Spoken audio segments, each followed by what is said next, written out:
El lunes 26 de septiembre de 2022, durante la madrugada, la oficina alemana de la empresa Nord Stream AG detectó una pérdida repentina de presión en el más moderno de sus gasoductos, el Nord Stream 2. Después de informar a las autoridades danesas, estas detectaron una fuga en el gasoducto al sudeste de la isla de Nordholm, en Dinamarca. La parte dañada del gasoducto se encontraba en aguas internacionales, pero dentro de la zona económica exclusiva de Dinamarca. Inmediatamente después, Dinamarca decretó una zona de exclusión de 5 millas náuticas en torno a las fugas y recomendó a los aviones que tuvieran que sobrevolar la zona que lo hicieran al menos 1000 metros por encima del mar. El gasoducto en cuestión, el Nord Stream 2, se acabó de construir en 2021 y no había entrado en servicio, pero sí que se encontraba cargado de gas. Su fuga era perfectamente visible en la superficie del mar. Esta se pudo comprobar a través de imágenes de la zona en las que se apreciaba un abundante burbujeo en las aguas marinas. 17 horas después de este incidente, un segundo reporte de pérdidas de presión fue emitido por la empresa gasística, pero esta vez asociado a su gasoducto más antiguo, el Nord Stream 1. Este gasoducto operaba desde hacía meses a mínima capacidad y la semana del incidente se encontraba parado.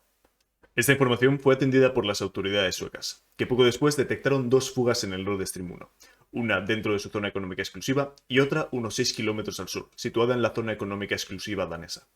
Al día siguiente, el 28 de septiembre, los suecos aclararon que la primera fuga que habían encontrado en realidad se trataba de dos, una grande en el Nord Stream 1 y otra más pequeña en el Nord Stream 2. Durante las primeras horas tras estos sucesos, se barajó la posibilidad de que esto fuera un simple accidente, pero pronto empezaron a surgir claros indicios de que esto se trataba de un sabotaje, y así lo comunicaron los gobiernos de Suecia y de Dinamarca. Su argumento principal era que las cuatro fugas se habían producido de manera más o menos simultánea en gasoductos nuevos, con tuberías de acero revestido de hormigón. Poco después, la noticia llegó a la prensa internacional, donde acaparó portadas en todos los periódicos durante una semana. Pronto empezó el cruce de acusaciones. Desde Estados Unidos y la Unión Europea se culpaba a Rusia, y desde Rusia se culpaba a Estados Unidos. Desde entonces, una investigación se está llevando a cabo para explicar lo sucedido, comandada por Suecia y Dinamarca. De momento, esta ha conseguido dirimir de manera inequívoca que, efectivamente, lo que ha ocurrido en el Nord Stream se trata de una acción intencionada, de un sabotaje en toda regla. Por lo demás, nada se sabe acerca de los autores de este atentado. Esto es algo bastante sorprendente, ya que estas fugas se han producido en los dos gasoductos más importantes de toda Europa, y en un contexto internacional especialmente delicado, como es el de la invasión rusa de Ucrania. Para que nos hagamos una idea, cuando estaba operativo, el Nord Stream 1 abastecía una cantidad de gas correspondiente al 15% del consumo anual de la Unión Europea, concentrado especialmente en países del centro de Europa, como Alemania y Austria. Su sucesor, el Nord Stream 2, está destinado a ser una expansión del primer gasoducto, con capacidad de doblar su suministro anual. A pesar de que se terminó de construir a finales de 2021, nunca llegó a entrar en servicio, a causa de los acontecimientos que precedieron a la guerra en Ucrania. Es por esto que esclarecer todos los detalles de este incidente es algo tremendamente importante, no solo por el crimen en sí, sino también por las enormes repercusiones políticas que puede tener descubrir a los culpables. No obstante, la verdad es que no hay ningún indicio claro que apunte a un responsable. Se trata de todo un misterio. De momento, lo único que podemos hacer es especular. Y es eso precisamente lo que vengo a hacer aquí yo hoy. Este es un asunto al que le he estado siguiendo la pista desde que me enteré de lo sucedido, no solo por su importancia altísima a nivel geopolítico, sino también por lo genuinamente extraño que es un acontecimiento como este. Entonces, lo que voy a hacer ahora es describiros cómo ha ido evolucionando mi opinión sobre este tema, a la luz de la información que he ido encontrando por ahí. Y al final compartiré con vosotros quiénes creo que pueden ser los culpables de este sabotaje del Nord Stream. Antes de empezar, quiero dejar claros dos datos que yo considero que son importantes. Estos por sí solos no nos van a servir para condenar a nadie, pero yo creo que es necesario tenerlos en cuenta mientras hacemos nuestras especulaciones. El primer dato es que, como consecuencia de estos ataques, el Nord Stream 1 ha quedado completamente inservible. Según dicen los expertos, es poco probable que pueda volver a utilizarse nunca. No obstante, lo mismo no se puede decir del Nord Stream 2. Ambos gasoductos están compuestos por dos tuberías que conducen el gas. Pues bien, mientras que en el Nord Stream 1 ambas líneas de gas han quedado inservibles, en el Nord Stream 2 solamente una de ellas ha sido dañada en el ataque, por lo que, en principio, el Nord Stream 2 en un futuro podría volver a funcionar, aunque con un rendimiento reducido, claro está. El segundo dato es que quien sea que haya hecho este sabotaje tiene que tener acceso a tecnología bastante sofisticada.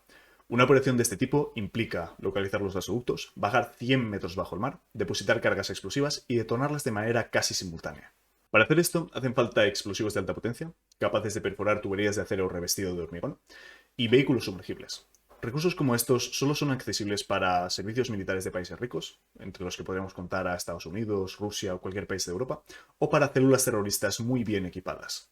Bien, teniendo todo esto en cuenta, el primero de los sospechosos que se me vino a la cabeza es el mismo al que empezó a aludir toda la prensa occidental inmediatamente después del incidente, que es Rusia. Y yo no pensaba esto simplemente porque lo hubiera leído en los periódicos. Así de entrada parecía tener sentido que hubiera sido Rusia. Desde el principio de la invasión de Ucrania, Rusia ha seguido tácticas poco convencionales y ha demostrado tener muy pocos escrúpulos en este conflicto que tiene con Ucrania. Solamente tenéis que mirar el asalto indiscriminado al que llevan sometiendo a la población civil durante toda la guerra. Es más, en materia de interferencias con el suministro eléctrico, esta no sería la primera vez que Rusia ataca infraestructuras como estas. En estos últimos meses ha habido muchos bombardeos sobre las principales fuentes de energía de Ucrania, y también tenemos el fiasco de la central nuclear de Zaporizhia como precedente.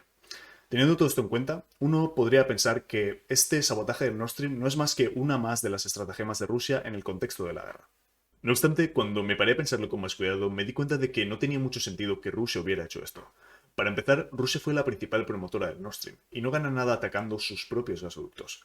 En el momento del incidente, el Nord Stream 1 se encontraba parado por requerimiento expreso de Rusia. Ellos tenían la llave del gas. Por ello, no tenían ninguna necesidad de destruirlo. Es más, al encontrarse ya completamente inoperativos, Rusia ha perdido una herramienta de negociación muy importante con la OTAN, ya que ya no puede usar el Nord Stream como baza a cambio de concesiones. Por tanto, no parece que Rusia tenga nada que ganar con esta situación. De hecho, parece que ha perdido con ella. Entonces, si no ha sido Rusia, ¿quién ha sido? En un principio sería descabellado pensar que podría haberlo hecho un país de Occidente. Pero esta impresión cambió, tanto para mí como para parte de la prensa internacional, cuando se publicó este tuit, que pondré en algún lugar de la pantalla. Este tuit fue publicado por un exministro de Asuntos Exteriores y de Defensa polaco llamado Radek Sikorski, y en él aparece una foto de las fugas vistas desde la superficie del mar, acompañada de la frase «Gracias, Estados Unidos». Esta publicación fue matizada por el propio Sikorski, con tweets adicionales en los que aclaraba que lo que había dicho era pura especulación, hecha en base a una declaración a la prensa en la que participaron el canciller alemán Olaf Scholz y el presidente de Estados Unidos Joe Biden. En esa ocasión, Biden dijo lo siguiente: si Rusia invade, ya no habrá más Nord Stream 2, acabaremos con él. Desde entonces, todos estos tweets han sido borrados, pero es un hecho que han conseguido plantar la semilla de la duda en la opinión pública europea. Es cierto que Biden hizo estas declaraciones, y también otros miembros de su gabinete han hecho comentarios en esta misma línea. Y también es cierto que Estados Unidos, desde su misma concepción, se ha opuesto frontalmente a la construcción de estos gasoductos. Todos sus presidentes, empezando por Bush y pasando por Obama, Trump y ahora Biden, han estado en contra del Nord Stream, argumentando que es una amenaza para la seguridad de Europa y que supone un aumento de la dependencia europea de Rusia en materia de energía. No obstante, una cosa es oponerse públicamente a la construcción de un gasoducto y otra cosa es volarlo por los aires. Hay una gran distancia entre una diplomacia agresiva y los actos de terrorismo. Es más, poneos en el caso de que Estados Unidos realmente esté detrás de este sabotaje. Si esto lo descubrieran Suecia o Dinamarca en el curso de sus investigaciones, ¿cuál creéis que sería la reacción de la Unión Europea? Algo así sería una traición manifiesta por parte de Estados Unidos hacia sus aliados más importantes, y en un momento en el que las relaciones entre ambos, sobre todo la de Estados Unidos con Alemania y Francia, pasan por su peor momento en décadas. Algo así desataría una crisis diplomática sin precedentes. Además, un movimiento de este tipo supondría un riesgo innecesario para cualquier país de la OTAN. Dada la coyuntura actual, parece ser que el alejamiento político entre la Unión Europea y Rusia es un hecho consumado. Alemania en concreto debería ser ya consciente de que no puede fiarse de un proveedor de gas que está dispuesto a cerrarle el grifo en cualquier momento y de manera unilateral. Más aún, recordad que a raíz del incidente hubo parte del Nord Stream 2 que no recibió ningún daño. Si Estados Unidos hubiera hecho esto, creo que sería poco probable que hubieran dejado una de las tuberías del Nord Stream 2 intacta. Entonces, ¿qué? Parece que ni Rusia ni Estados Unidos tienen motivos políticos para sabotear el Nord Stream. ¿Hay alguna información adicional que nos puede ayudar a determinar quién es el culpable? Pues, a ver, hay algunos reportes de vehículos, tanto rusos como americanos, en las cercanías de los gasoductos en días próximos al incidente. Pero, en mi opinión, nada concluyente. Además, se da otra circunstancia bastante peculiar, que es que resulta que este sabotaje tuvo lugar justo un día antes de que se abriera otro gasoducto, el Baltic Pipeline Project, o en castellano, gasoducto báltico, así sin más. Este gasoducto conecta las reservas de gas de Noruega con Polonia, y en buena medida representa una alternativa parcial al gas ruso. Esto es una casualidad increíble, pero de nuevo no supone una prueba concluyente de nada. De momento es simplemente eso, una coincidencia. Vale, pues a la luz de las circunstancias del incidente y de las evidencias que han ido apareciendo hasta el momento, no es posible señalar a ningún responsable claro. Además, ninguno de los sospechosos más obvios parece tener interés en sabotear el Nord Stream. Entonces, ya no hay nada que podamos hacer. Bueno, en una novela de detectives que me leí hace tiempo, uno de los personajes proclamaba una cosa que se me ha quedado grabada en la cabeza, y que decía así: si quieres entender un evento confuso, fíjate en quién es el que más gana a causa de ello.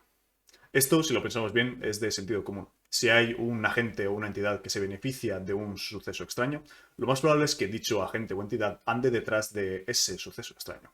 Y esto que estamos discutiendo del sabotaje definitivamente es un suceso extraño. Así que podemos probar a revisar quién es el que gana más con la destrucción del Nord Stream.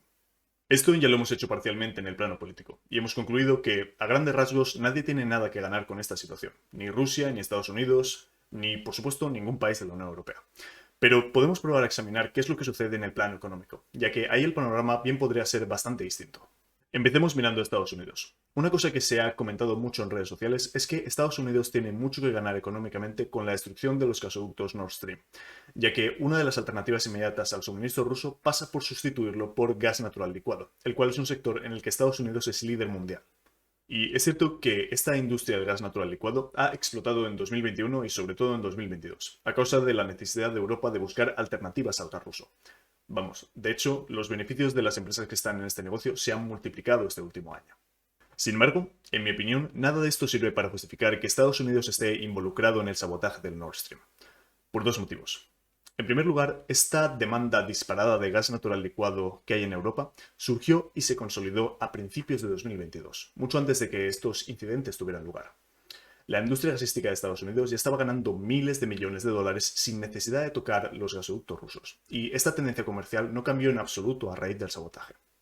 En segundo lugar, hay que tener en cuenta que para poder suplir la demanda internacional, Estados Unidos ha tenido que subir el precio del gas a su propia población, lo cual ha ocasionado cierta tensión a nivel nacional en un año en el que había elecciones.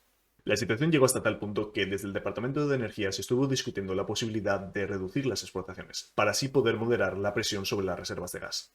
En esta tesitura, no parece que Estados Unidos tuviera ningún tipo de incentivo económico de volar el Nord Stream, más bien todo lo contrario. Esto, sumado a la falta de incentivo estratégico que he comentado antes, me hace pensar que Estados Unidos no tiene nada que ganar con la destrucción del Nord Stream. Por lo tanto, a mi juicio, es muy improbable que esté implicado. Pasemos ahora a examinar a Rusia. Otro argumento que yo escucho bastante es que, después de la inversión multimillonaria que Rusia ha hecho en los gasoductos Nord Stream, es impensable que decida volarlos. Y es cierto que esta inversión ha tenido lugar, pero yo creo que los retornos que Rusia espera no son económicos, sino estratégicos. Es bien sabido que el producto con el que Rusia genera más ingresos es el petróleo, no el gas. Tanto es así que, a pesar de no haber tenido acceso completo al Nord Stream, Rusia ha sido capaz de aumentar sus exportaciones de energía en un 40% con respecto al 2021. Vamos, no es casualidad que haya sido Rusia de forma unilateral quien ha cerrado o reducido el flujo del Nord Stream 1 numerosas veces, citando problemas de mantenimiento o averías. Entonces parece que Rusia está dispuesta a renunciar de manera voluntaria al dinero que le entraría por el Nord Stream si con ello es capaz de presionar a Europa. Y esto de por sí no parece que les haya supuesto ningún tipo de perjuicio económico. Esto deja al Nord Stream a día de hoy principalmente como una herramienta de presión política para Rusia, al menos hasta que ocurrió el sabotaje. Sin embargo, y esto es algo de lo que me he dado cuenta hace poco, esta palanca del gas que tiene Rusia es una que conforme pasa el tiempo cada vez ejerce menos fuerza. Me explico. La Unión Europea, desde que empezó la guerra, no ha perdido el tiempo buscando fuentes de energía alternativas, entre ellas este gas natural licuado que ha importado a cholón desde Estados Unidos y también desde Qatar. La estrategia por la que la Unión Europea planea independizarse energéticamente de Rusia no es ningún secreto. Hay un informe de la Agencia Internacional de la Energía, publicado en marzo de 2022, que lo detalla de manera breve pero clara. Y por lo que ha ocurrido desde entonces, parece que la Unión Europea está decidida a desembarazarse de la influencia rusa. Hace unos meses se publicó la noticia de que las reservas de gas europeas estaban prácticamente llenas y listas para afrontar la demanda del invierno. Esto no significa que Europa esté completamente protegida en caso de un corte total del gas ruso, pero sí que hace que esto sea un riesgo cada vez más asumible. Como consecuencia, los gasoductos Nord Stream ya no son tan imprescindibles para Rusia. No obstante, aunque ya no les hicieran tanta falta como antes, ¿por qué molestarse en destruirlos? Pues bien, la única hipótesis que se me ocurre, el único móvil que puedo encontrar, es que Rusia lo hiciera para intimidar a la OTAN, como un aviso de su capacidad para interferir con infraestructuras críticas europeas. Quieren demostrar que tienen la habilidad de dañar severamente a Europa si se ven forzados a ello, que son capaces de responder si Europa se entromete en exceso en los intereses rusos. De hecho, si eso es lo que buscaban, ciertamente lo han conseguido. Los países escandinavos se han volcado de lleno en reforzar la seguridad de sus infraestructuras en el Báltico, y todavía existe cierta inquietud a raíz del incidente. Sé que es algo bastante aventurado, pero de verdad que es el único móvil que se me ocurre a la luz de los datos que tenemos ahora mismo. En resumen, estos han sido más o menos los bandazos que ha ido dando mi opinión con respecto al sabotaje del Nord Stream. Primero pensaba que había sido Rusia, luego Estados Unidos y de nuevo Rusia. Esta iba a ser mi conclusión final para este vídeo, pero resulta que ha aparecido una noticia muy importante que me obliga a replantearme algunas cosas. Por lo visto, a raíz de las investigaciones internas que se están llevando a cabo para esclarecer el sabotaje, varios altos cargos europeos han dejado de sospechar de la implicación de Rusia en el incidente. Desconozco qué les hace pensar de esta manera, ya que parte de la información es clasificada, pero es un hecho que muchos diplomáticos europeos se están arrepintiendo en privado de haber culpado a Rusia del sabotaje. Esta nueva información no exculpa a Rusia, pero sí que hace menos probable que sea responsable del atentado. Esto me hace pensar que, tal vez, el culpable de este ataque no sea ningún país en concreto, sino un grupo extremista cuyas motivaciones son desconocidas. Me veo inclinado a pensar esto por dos motivos. En primer lugar, por puro descarte, dada la ausencia de indicios que apunten a la implicación de ningún país en el sabotaje. Y segundo, por la relativa chapucería que rodea este incidente. No me malinterpretéis, para poder sacar esto adelante hacen falta muchísimos recursos. Pero sí que es raro que hubiera unas 17 horas de diferencia entre la primera y la segunda explosión. 17 horas parece un lapso de tiempo bastante largo para una operación tan delicada como esta. Si las autoridades danesas o suecas hubieran estado más avispadas, igual podrían haber pillado a los responsables con las manos en la masa. Además, de nuevo, es un poco extraño que dejaran una de las tuberías intacta. Uno pensaría que si quisieran dejar el gasoducto completamente inútil, se encargarían de dañar de manera contundente todas las líneas de gas. Si estas circunstancias son consecuencia de la ineptitud de los atacantes, desde luego esto no exculpa a ningún país. La torpeza no es ajena a nadie, pero para mí esto aumenta las probabilidades de que el responsable sea alguien con medios más precarios que un ejército moderno. Por tanto, a pesar de que la conclusión final de esta investigación es un poco decepcionante, mi ranking final de sospechosos de haber atacado el Nord Stream es el siguiente. Lo pondré en algún sitio de la pantalla. En primer lugar, un grupo terrorista desconocido. En segundo lugar, Rusia. En tercer lugar, Estados Unidos. Y en cuarto y último lugar, cualquier otro país del mundo. Es una pena que tenga que terminar así. Pero bueno, esta es toda la información a la que tenemos acceso ahora mismo. Poco más se puede hacer. Esto es lo que pienso ahora mismo acerca de este asunto. Si sale cualquier tipo de nueva información, pues ya reevaluaré mi opinión al respecto. Es cierto que a la hora de preparar este vídeo apenas he consultado fuentes prorrusas, pero la verdad es que tengo mucha más familiaridad con la prensa occidental que con la prensa rusa. Nada más. Como siempre, si tenéis cualquier tipo de opinión sobre lo que he discutido o si me he dejado cualquier cosa en el tintero, vuestros comentarios son siempre bienvenidos. Así que ya está. Muchas gracias por verme y nos vemos pronto.